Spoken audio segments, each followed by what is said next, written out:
উদ্বোধন করলেন, চলে গেলেন, কিন্তু জন্ম দিয়ে গেলেন একগুচ্ছ বিতর্কের। উত্তর মধ্যে গুরুত্ব কেন ব্রাত্য দক্ষিণ?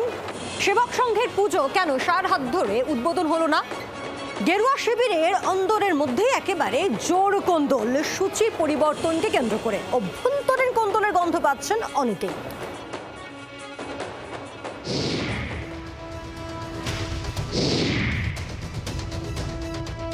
দুবছর পর পুজো উদ্বোধনে কলকাতায় আসেন কেন্দ্রীয় স্বরাষ্ট্রমন্ত্রী। ইজেডসিসি থেকে সন্তোষ মিত্র স্কোয়ার, একাধিক পুজো উদ্বোধন হয় শাহের হাত দিয়েই। কিন্তু অমিত শাহ কেন গেলেন না দক্ষিণ কলকাতার পুজো উদ্বোধনে? অমিত শাহের উদ্বোধন কর্মসূচি হঠাৎ কিভাবে পরিবর্তন হলো? কেউ কেউ প্রশ্ন তুলছেন এই নিয়েই, কিন্তু বিষয়টি হলো এই প্রশ্ন উঠেছে দলের অন্দরেই।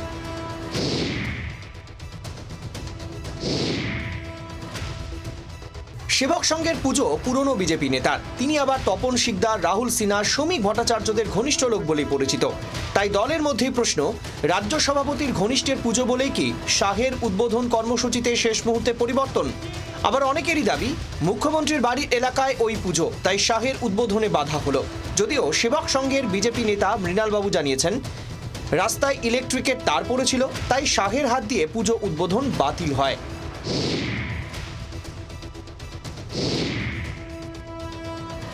কলকাতায় অমিত শাহকে এনে পুজো উদ্বোধনে নাকি বিরোধী দলনেতার গুরুত্বপূর্ণ ভূমিকা ছিল অনেকেরই মতে, তাই শ্রমিক ঘনিষ্ঠের পুজোয় শাহ দর্শন হলো না।